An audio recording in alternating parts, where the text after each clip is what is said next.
It is now 7:36. A Facebook whistleblower has told MPs that bullying on Instagram follows children into their bedrooms at night.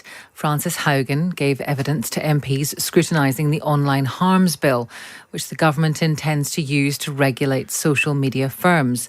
She also explained why she thinks Facebook unquestionably makes hate worse. The algorithms take people who have very mainstream interests and they push them towards extreme interests. You can be someone center left and you'll get pushed to radical left. You can be center right, you'll get pushed to radical right. You can be looking for healthy recipes, you'll get pushed to anorexia content. There are examples in Facebook's research of all this. One of the things that happens with groups and with networks of groups is that people see echo chambers that create social norms. So if I'm in a group that has lots of COVID misinformation, and I see over and over again that if someone gives COVID vaccine, things they encourage people to get vaccinated, they get completely pounced upon. They get torn apart. I learn that certain ideas are acceptable and unacceptable. That is Frances Haugen, the chair of the Joint Committee on the Draft Online Safety Bill, is Damien Collins, and we can speak to him now. Good morning. Good morning. A lot of striking things that Frances Haugen said yesterday. Was there one that stuck in your mind? Well, I think, I asked Frances whether, she said Facebook didn't invent hate, but I said, is it making it worse? And she said, unquestionably. And I think that is, and you just heard that in the clip you've played, I think, reflecting on that. The other thing she said repeatedly was that Facebook won't change unless it's made to, that the drive for growth that is so central to the mission of the people that run the company is such that it will always favour growth over the harm the content it promotes causes, because that's what the business is built on. And if you want to change that, you've got to regulate that. And therefore, that falls back onto Parliament, the online safety bill, to make sure we have that regulatory structure to keep people safe. How can legislation, I know these things are very complex and it's all down to the drafting and it's a long process, but how can legislation change that if it were brought in?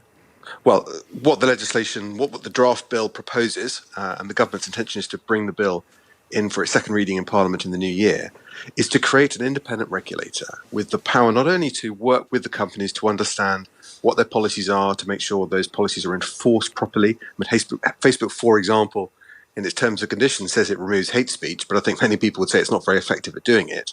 So to set those standards on the removal and moderation of illegal speech and harmful speech, and that's not just about deciding what should stay up and what should come down, but the company's not actively promoting it. And again, Frances Haugen was very clear on this yesterday. Probably the bigger area of harm is not that people post hateful things onto Facebook.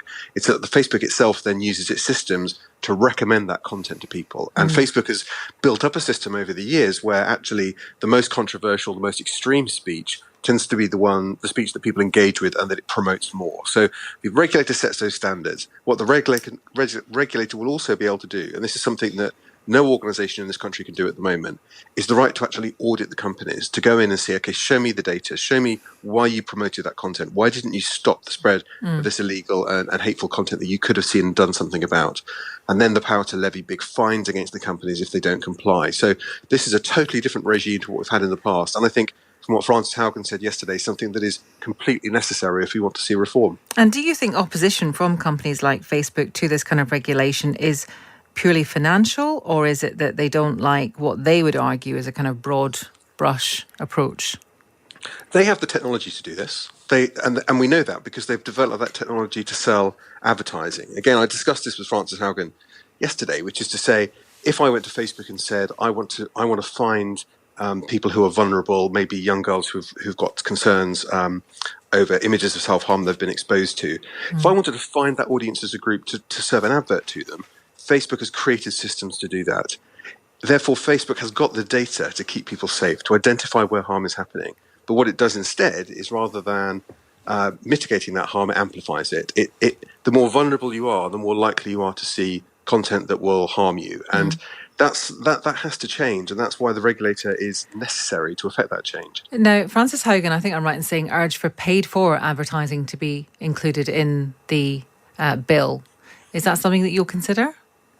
That is something we're considering. In fact, we took evidence on that very issue last week with relation to financial scams. And I think there's an important point here, which is that if you post something organically, as they say, you just post something on your Facebook page, and that could contravene the rules, that might be illegal or might be harmful speech, If you then put one penny behind that same content to promote it on Facebook, that would then become an advert and would be out of the scope of the regulation. So I think the question we have to consider with the online safety bill and that the committee is looking at is to say that actually we should set standards probably for all speech, all content that people post on sites like Facebook, and not distinguish whether it was posted just by someone writing it or it was actually part of an advert.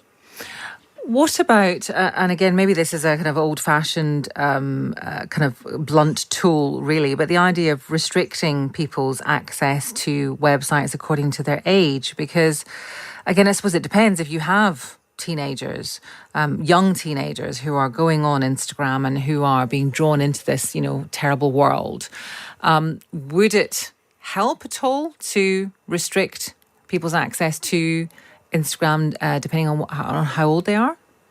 Well, I think it wouldn't. I mean, Francis Haugen's view was that, Facebook, Instagram in particular, could be extremely harmful for children who are under 13. But we all know what the problem is that people lie when they set up their accounts. And Instagram have made it very easy because if you go on and you enter your real age, if you're a young person, and you get told you can't sign up because you're not 13, you just do it again straight away, putting in a different year, and then it lets you sign up from the same device seconds later. So, it couldn't be easier to do this.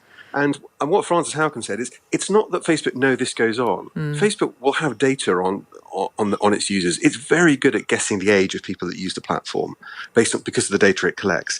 It will probably have internal data where it says it knows how many 10 and 11 and 12-year-olds are on. And actually, rather than removing them, it wants to hang on to them so they don't go to TikTok instead. And what she said, what the regulator should do is make the company publish every year data on the age profile of its users and how many people it has under the age of 13. If you had Mark Zuckerberg in front of you, what would you ask him? Well, firstly, and this is a very, I thought, an interesting question. We asked Frances Haugen yesterday, and she didn't know the answer. Is what does he know? What does he make it his business to find out? The company's producing all these reports about harm. It's making all these decisions, which on the whole favour engagement with the platform rather than protecting people from harm.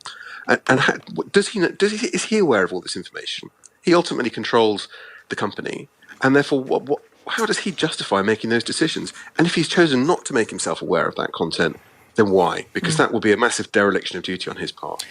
Just finally, Damien Collins, as a Conservative MP, I wonder if I could ask you about something that's on the front page of the Times today and is very relevant in terms of tomorrow's budget. Brace for a winter of rising costs. Drivers have told you will know, of course, the cost of petrol has hit a record high. Do you think there needs to be something in the budget to relieve the cost of living for working people?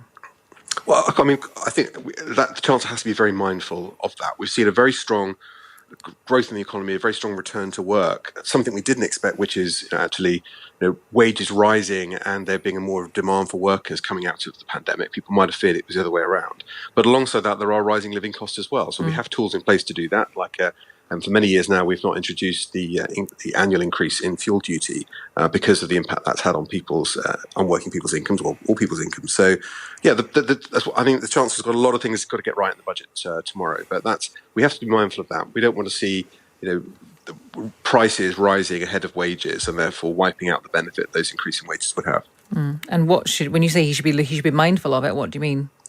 Well, I mean, the Chancellor's got a huge amount of data available to him about what he thinks will happen over the course of the rest of the year in terms of growth and the strength of the economy. And he's also got to try and get a path back to balancing the books as we come out of the pandemic as well, with all the additional borrowing the government's taken on. So, I'll see what he says tomorrow, but I think we do have to be mindful of what the impact is for consumers on these increases, particularly in heating costs and fuel costs at the petrol pumps. OK, Damien Collins, thank you very much. He's chair of the Joint Committee on the Draft Online Safety Bill.